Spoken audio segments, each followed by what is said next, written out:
Friends question number 7 है exercise 10.5 का।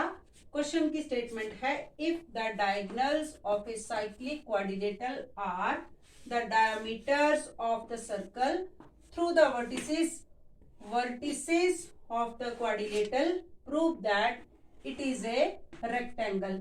It here means cyclic quadrilateral. हमें cyclic quadrilateral क्वेश्चन में दिया है और ये गिवन है और हमें प्रूव करना है कि ये जो क्वाड्रिलेटरल है साइक्लिक क्वाड्रिलेटरल ये रेक्टेंगल है। तो क्वेश्चन में सबसे पहले हम लेंगे सर्कल जिसका सेंटर को हम सपोज कर लेते हैं ए। इस सर्कल में एक साइक्लिक क्वाड्रिलेटरल ड्रॉ करेंगे। साइक्लिक क्वाड्रिलेटरल को हमें प्रूव करना है रेक्टेंगल, तो हमें रेक्टेंगल की शेप का ही क्वाड्रिलेटरल ड्रॉ करना है। तो ए बी सी डी हमने सपोज कर लिया कि ये एक साइक्लिक क्वाड्रिलेटरल है। साइक्लिक क्वाड्रिलेटरल की प्रॉपर्टी है कि all four vertices lie on the circle and the opposite angle का सम एंगल ए और एंगल सी का टोटल 180 होता है और एंगल डी और एंगल बी का सम भी 180 होता है। अब हमें इसे प्रूव करना है। इस क्वेश्चन में हमें टू प्रूफ के लिए कहा है कि A B C D is a rectangle. तो हमें सबसे पहले तो cyclic quadrilateral A B C D में ए सी जो डायगोनल है और बी डी डायगोनल है, दोनों को डायमीटर कहा है। और अगर ए सी और B D diameter of the circle है तो डायमीटर सेंटर पर इंटरसेक्ट करते हैं, ओ को हम सेंटर लेंगे। क्वेश्चन में हमें एक पॉइंट तो दिया है कि इसके दोनों डायगोनल्स इक्वल है। Diagonal AC is equal to diagonal BD because they are both the diameter of the circle. It is given in the question. Both are diameter of circle. तो एक प्रॉपर्टी हमारे पास रेक्टेंगल की आ गई। Now AC diameter of the circle, diameter of the circle subtend angle 90 degree in the semicircle. AC diameter है तो ADC semi circle में AC ने जो पॉइंट A से D तक अगर लाइन ड्रॉ करते हैं और C से D तक, तो ये 90 डिग्री एंगल बनता है। एंगल D 90 डिग्री है तो AC diameter second semi circle में ABC सेमी सर्कल में भी 90 डिग्री एंगल बनाएगा। और सिमिलरली जो BD है, BD also diameter of the circle, तो BD एंगल बनाएगा BAD, ये भी 90 डिग्री होगा। BCD ये भी 90 डिग्री होगा।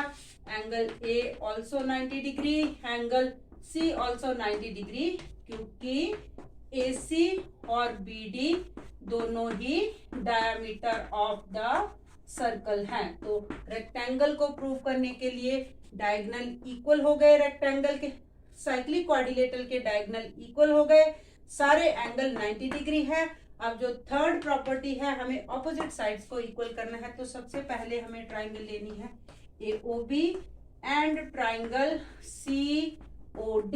AOB COD में एंगल जो हमारे पास है यहाँ पर, एंगल AOB और एंगल COD दोनों एंगल इक्वल है। OB radius of the circle, radius of circle OC। सबसे पहले OA is equal to OC, radius of same circle. Angle AOB is equal to angle COD। COD are vertically opposite angle, short में लिखा है, वही OA vertically opposite angles are equal और are always equal. And then OB is equal to OD ये भी radius of same circle है, तो ये भी दोनों इक्वल होंगे।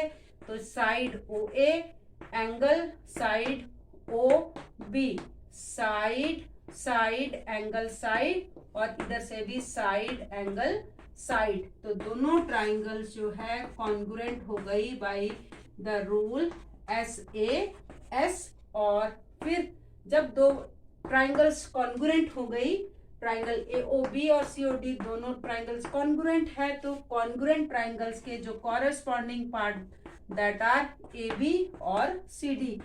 AB is equal to C D equal है, क्योंकि जब एक बार दो ट्राइंगल्स कॉन्ग्रुएंट हो जाती हैं तो उनके कॉरस्पॉन्डिंग पार्ट इक्वल हो जाते हैं। शॉर्ट में हम इसको सीपी सीटी लिखते हैं और फुल फॉर्म होती है corresponding parts of congruent triangles are equal.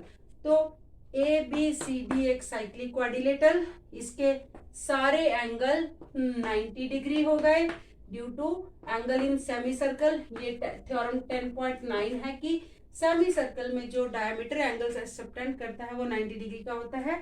Similarly अगर हम ट्राइंगल एओडी एंड एओडी और ट्राइंगल बीओसी लेते तो हमारे पास BC is equal to AD हो जाता। तो रेक्टेंगल की सारी प्रॉपर्टी हमने प्रूव कर दी, क्योंकि साइक्लिक क्वाड्रिलेटरल की प्रॉपर्टी हमें इस तरह से दे रखी थी ताकि हम ABCD को रेक्टेंगल प्रूव कर सके। Hence ABCD is a rectangle.